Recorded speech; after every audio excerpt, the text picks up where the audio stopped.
નમસ્કાર દર્શક મિત્રો, ખબર છે .com પરથી હું દ્રષ્ટિ આપ સૌનું સ્વાગત કરું છું. દર્શક મિત્રો, ઘણા બધા લોકો એવા હોય છે જેમને ગ્રીનરી ખૂબ પસંદ હોય છે.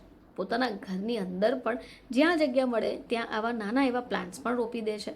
પછી ઘરની અગાશી જો મળી જાય, બાલ્કની જો મળી જાય તો એને પણ આવા છોડો વડે સુશોભિત કરી દે છે. ઘણા બધા છોડ, ઘણા બધા પ્લાન્ટ્સ એવા છે જે ઘરની બહાર અને ઘરની અંદર રાખવામાં આવે છે, જે સુશોભન માટે પણ વપરાય છે અને એમાંથી આપણને ઘણા ફાયદા પણ થઈ શકે. પરંતુ જ્યારે પણ તમે આવા શાકભાજી રોપો છો અથવા છોડ રોપો છો તો એની કાળજી લેવી પણ જરૂરી છે.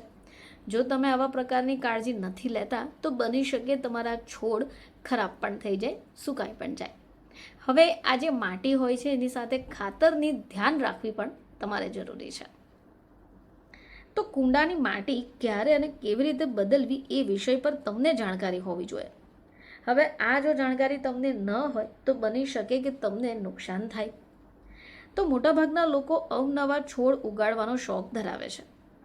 હવે ઘણા એવા પણ હોય છે કે એકવાર છોડ લાવીને રોપી દે પછી વર્ષોના વર્ષ એમાં ક્યાંય નહીં કરે. પરંતુ આ બાબત ખોટી છે. સામાન્ય રીતે કુંડામાં રહેલી જે માટી હોય એને તમારે દર 2 વર્ષે બદલવી ખૂબ જરૂરી છે. જો તમે કુંડામાંથી માટી નથી બદલતા તો છોડને નુકસાન થઈ શકે.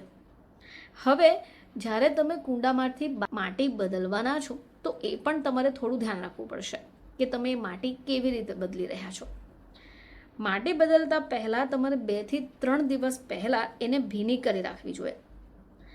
2 થી 3 દિવસ તમે માટીને ભીની કરો છો પછી જ કુંડાની બધી બાજુએ માટી મિક્સ કરીને ભેગી કરી લેવી જોઈએ.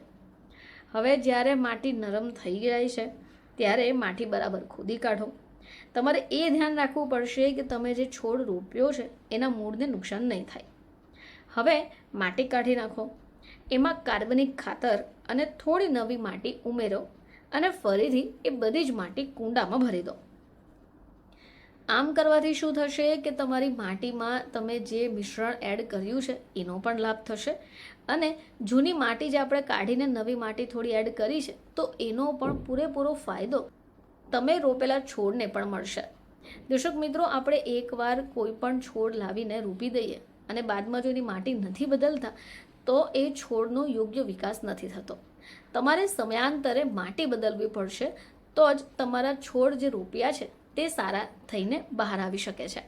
દર્શક મિત્રો, બસ થોડી એવી કાળજી રાખશો તો તમે રોપેલા આવા છોડ પણ ખૂબ સુંદર ફૂલો વડે ભરાઈ જશે.